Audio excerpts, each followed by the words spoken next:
Well, it seems a sudden eclipse has just fallen upon us. Ladies and gentlemen, I think we've just slipped. I've read these in the books. I've read these in science fiction books. I think we've just slipped into a temporal paradox. It is day 1, 0:10 hours. The end of the Warden Blitz would signal the tone for the rest of the campaign to come. A deadly stalemate, with the Wardens attempting to hold onto their gains, and the Colonials trying to dislodge them, when a sudden eclipse occurred. In the middle of our fights, a giant eclipse happened, and we took that moment and seized it, meaning that it was darkness for the Wardens. Their bell was ringing, and we were the ones with the mallet. It was excellent. I believe the eclipse restarted the calendar year from an ancient, from at least lore, from what I can understand. We're blaming the Colonials for sacrificing to the wrong gods or something.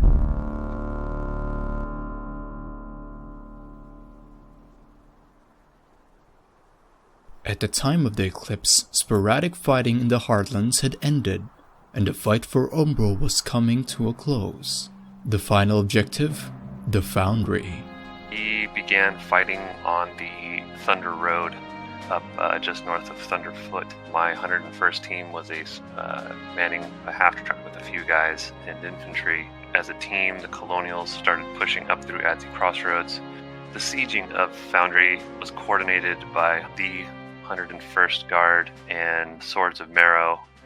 Those two high-ranking members that were on the field artillery were Lurkus and Death. It was a lot of new recruits. We wouldn't have been able to do this without them being there. They supplied a lot of suppressive fire. They were helping us build and giving us supplies. Once we got south of the Foundry, we started shelling it. What we needed to do was take their attention off of 22 ACR's push from the fort north of the Foundry. They had intercepted multiple deliveries to the Wardens in Foundry, so that was a huge boost for us and a large loss for the Wardens.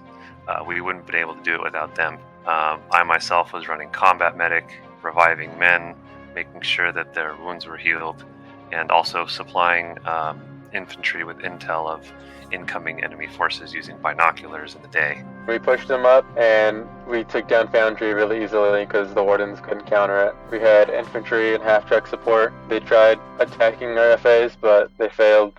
Once we took the town down, we started focusing on the safe houses. I think it was about, 13-17 on day 137, where we rolled in the CV and made the town colonial. The Colonials had a technology advantage at this point, unlocking field artillery a week before the Wardens did, and getting hatchet tanks out a month beforehand. Unfortunately for them, this did not translate to successes in the field. They pushed on all fronts at once in Westgate, Deadlands and Endless Shore, but fell short on truly securing even one of them. They were pushed out of Deadlands shortly after entering it, ambushed and raided in Endless Shore, and the Wardens would fight tooth and nail for Westgate, a battle that will last for 8 bloody months.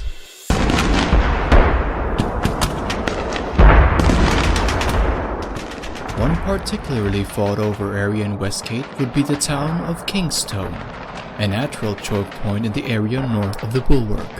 I got there and I was running around and I kind of realized at this moment that there's something special about Kingston.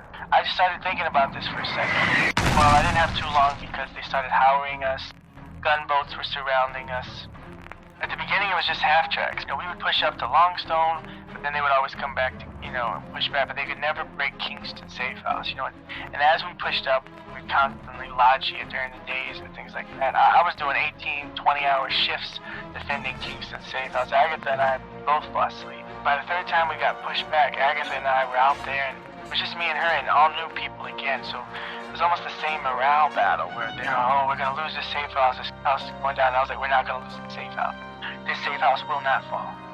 It got to the point where Agatha and I started to form a bond, because I would see her as sort of a familiar face, and I would be like, Aether, I need barbed wire here, I need barbed wire there. Take this out. We need to put stuff here. We're gonna lose this front any minute. We're gonna be surrounded by Colonial. So the second day, we got completely cut off. They pushed past us, and I think we had just gotten in a huge order of shirts before they cut off the lodges. So we had like 300 shirts in the safe house. I think we were cut off for 3-4 hours in real life. And at one point, Sergeant Line did a water landing with an APC behind the Kingston safe house and walked the shirts up. Literally died as he was depositing the shirts, just to keep us going. And we would give them, especially at night, we'd run out with shotguns. It was house-to-house fighting with shotguns. That could be quite devastating. So then they realized they had to deal with us. Like, they couldn't take Westgate without the Kingston safe house. Then they got tanks, and they started to come up with the tanks, and Agatha would hide AT turrets and bushes. She got a lot of kills with those. Fighting was heavy along the entire Westgate front. Estimations at this point go upwards of 50,000 dead, as even now, conscripts clash on both sides. Inexperienced tank crews bailed after being disabled, being used by the Callan's armored wolves to break the siege and push south. The 200th day offensive had begun, starting with the Wardens retaking all of Endless Shore, then a joint 82 Warden Navy operation to dominate Westgate. By day 222, the Wardens were also rolling into Umbral, and at the same time, the Heartlands. With just one more victory point to secure, they advanced as far as the town of Lothmire when... Is this confirmed? The first battle tank ever in the Foxhole War. Yes. Who's in command of this tank? There's not. This is an anarchist tank. Yeah. Sure. Anarchist run tank. It's an anarchist run tank. The people manning the first battle tank were thus: on the machine gun was Hectic 269, on the helm was Fonzie Anarchy, loading shells was Crimson Skies, shooting them was Zevus, and on the wheel was Black Mamba. Word got around that we had a battle tank coming out. A bunch of people met us. There was the Song guys driving support for us the whole time. We drove straight up to Loftmire, I believe, where the main Warden attack was coming, and we drove it up and started attacking, and they came out of everywhere. They were running from everywhere with sticky bombs and throwing smoke, and they were just cut down. They probably lost about 100 infantry, I think, in the first 20 minutes or so. We ended up travelling over to Umbral Wildwood. There was another major Warden attack, and we had great success there. Took out a lot of light tanks until we overextended just due to overconfidence, and was surrounded by must have been over a dozen light tanks. And the Colonials had researched the Lance battle tank and gotten it out on the field more than 50 days before the Wardens did, who would take yet another month to get their Flood battle tanks out on the field. But as it had not yet come in numbers large enough to turn the tide of war, the Wardens took every kill as a morale booster. It had its eyes set on hauling through Longstone and ripping through boarded armor. The machine itself is to be admired, to be respected. It was here that we all came to a decision. We would make our stand here. Facing off against that thing took us around 2 days of patiently playing cat and mouse with the thing before it finally revealed itself west of Greenfield Orchard. Soon we see it. Our Allied infantry in the house had been slaughtered, and the destroyed building was now occupied by Colonials.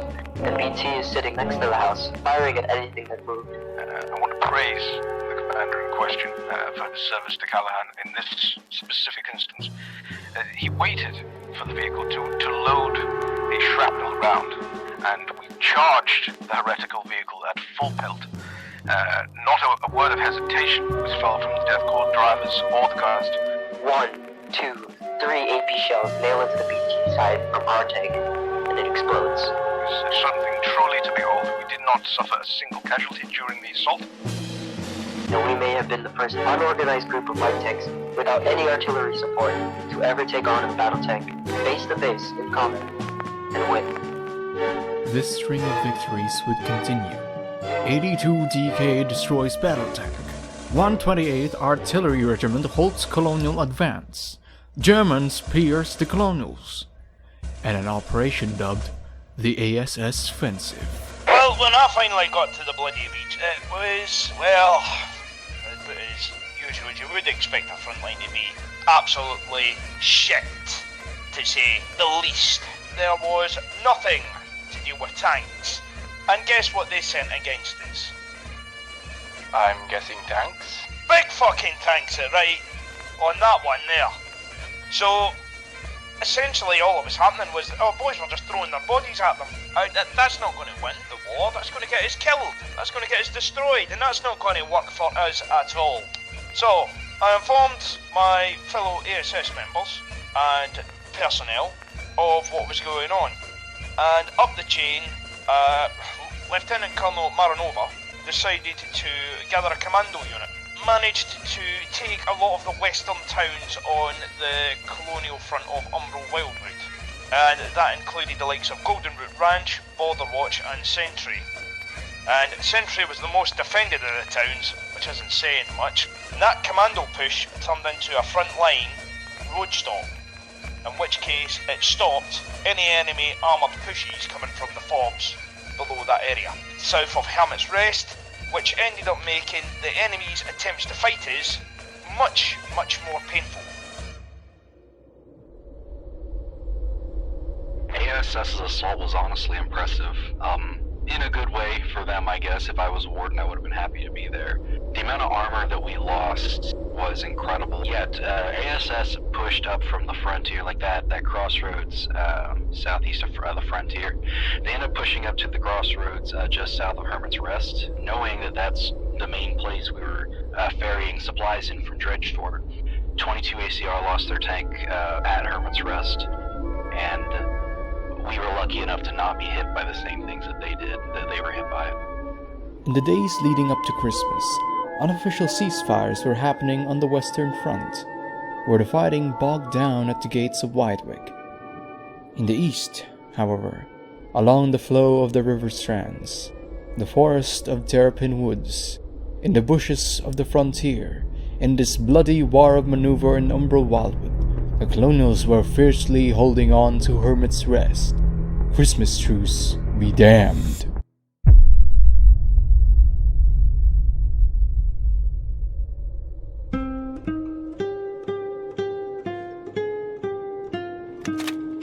If you may excuse the question, there have been allegations of war crimes against prisoners of war from you. What can you say about them? Are they true?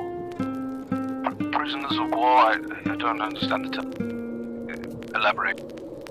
Soldiers that have surrendered and are being kept, being fed, being kept alive. You mean heretical people? The Colonials? Yes, I suppose. Well, forgive me. Forgive me, there was a bit of a misunderstanding there. Do you actually class them as people? I mean, are they not mere animals, mere heretics to be exterminated before the will of Callahan to you? They are citizens of the Villian Republic, yes. Some are from the Lefari land of Mycia. They are nothing but heretics that wish to take your land, your people, and sully the good name of Callahan. Do you disagree? I do not want to see what will happen to me if I do. Do you disagree? No, I suppose not. Good. Guardsman, remove this man from my vicinity and check his papers, please.